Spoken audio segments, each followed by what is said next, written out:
Adam, we've got you a little away trip. We're going to Blackpool. Yeah. First one away from the northeast. The Vegas of England, mate. It's the fun capital, and you're at the Winter Gardens on an absolute cracking show. We've got a title fight on there. We've got two unbeaten fighters having a go with one another. I think they're both 6-0. You've got, I think it's Willie Goldie Galloway against Jamie Mellor, who's boxing our shows loads of times. So that should be a cracker. And then there's a load of other really, really good fights on there. Good, 50-50 fights. Yeah. So I'm excited for it. And we've got you on there, and you're in with one of the usual suspects, but a very good one.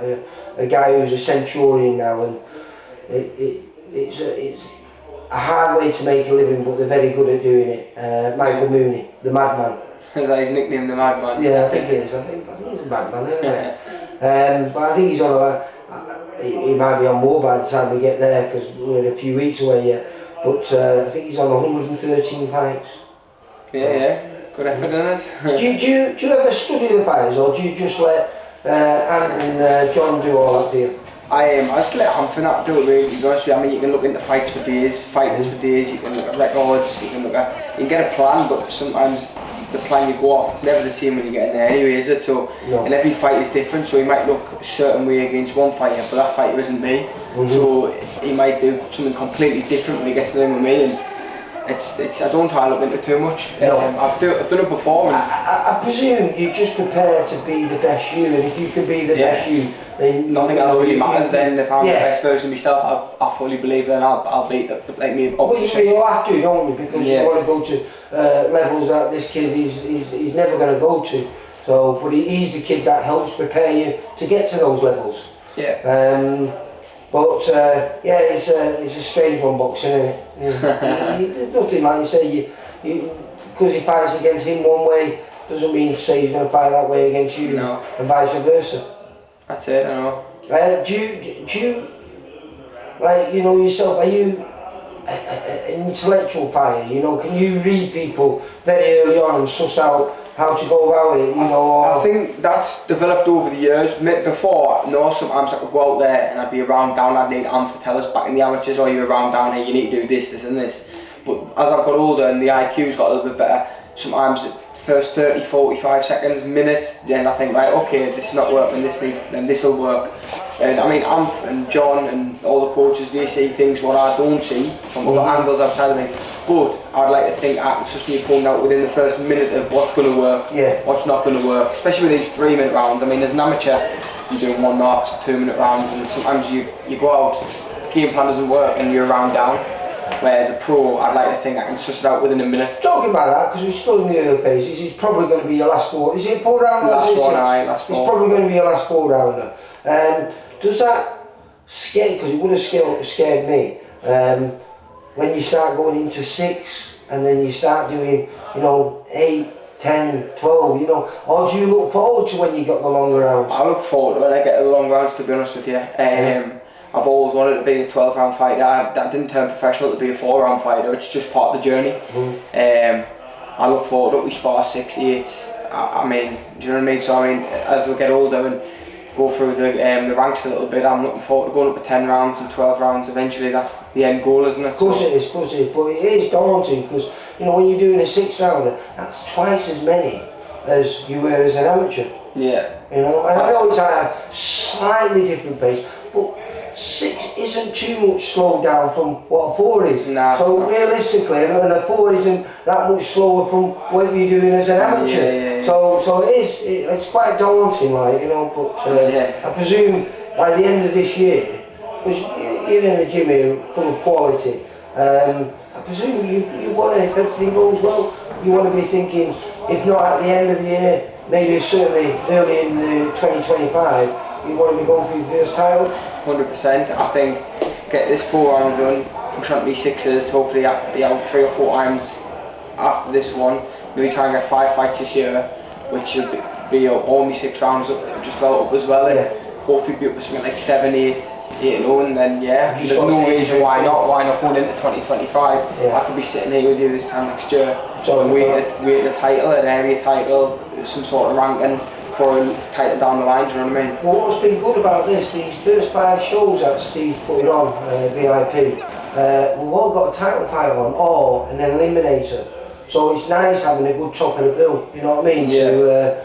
To help the undercard sell the tickets. It's always nice. So we had an absolute barnstormer of a fight last weekend in Liverpool, where Jake Barton and Leon Williams fought for the Central Area Light Heavyweight title, and mate, it was just war. It just adds the atmosphere to the card, doesn't it? It was brilliant because the whole crowd stayed there to watch it all, and on the night it was just, you know, the cheer both fighters got, because it went the whole distance, but there was knockdowns, it was a tough fight, mate. It was a tough fight to watch. I was grinning all the way through it, going,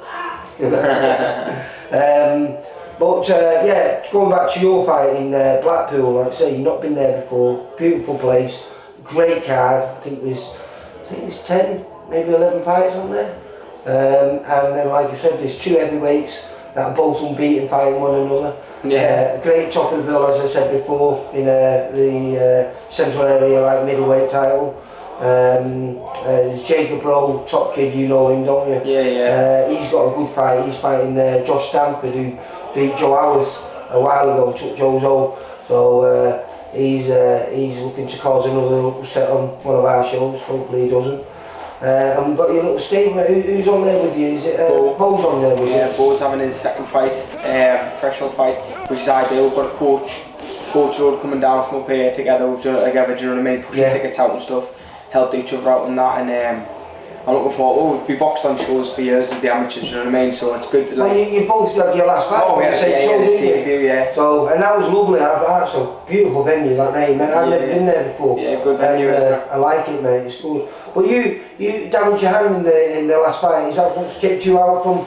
Yeah. You would have been out before Christmas, wouldn't you? Yeah, well, we had a couple of days before Christmas to work towards, but then obviously my hand went in the fight. I had a couple of weeks off. I probably rushed back in, if anything, because we had a date November, December time. I was back in punching by the end of October, about 3 weeks after my fight, and I just went again in sparring. I just thought there's never a good time to be injured, but with Christmas and January, that's probably the time of year you think, give it 6 weeks off where I don't punch. Yeah. So I literally didn't punch from all of, I didn't But punch. I was waiting for you, wasn't it? Oh no, it was the end of November all the way through to December. I didn't punch, and then now it's absolutely brand new again. Yeah. So you're like a new man. Yeah, ready to let it go again. So hopefully 2024 can be a very exciting year for you. Like I say, how's preparations gone? Who have you been moving now with? Because we're not too far away, so you're in the final like 2-3 hard weeks of training. Well, it's been a good camp. Obviously it's always tough coming back after Christmas when it's freezing, your alarms are going off to run in the morning and stuff like that, but you don't want to eat, you don't want to die. How can it be freezing up here? You're all tanned. I've just seen Ben and he's looking browner than ever. So what is it? I thought is it sunny up here all the time? Or is that sunbed getting hammered again? Bit of both, bit of sunbed. We also went, we had a week in Tenerife. Oh, you went to Tenerife, didn't you? Yeah, we had a week in Tenerife. We sparred the Spanish team out there and stuff like that. How did you find that then? It was good, hard, very hard. It wasn't my type of normal holiday I go on, but it was good fun. What about running up that hill? Mount T, really hard. Obviously the altitude's a lot thinner up there and stuff, but we had Travis who was really just like set the pace, and we always chased Travis, chasing him for miles and miles and miles. And he's got some engine on him. Yeah, it was good. It was really good. We sparred some good kids out there. I sparred a professional out there. He was fighting a 10 rounder in a couple of weeks' time. So he was fit, but it was good sparring for us. Yeah. Good experience.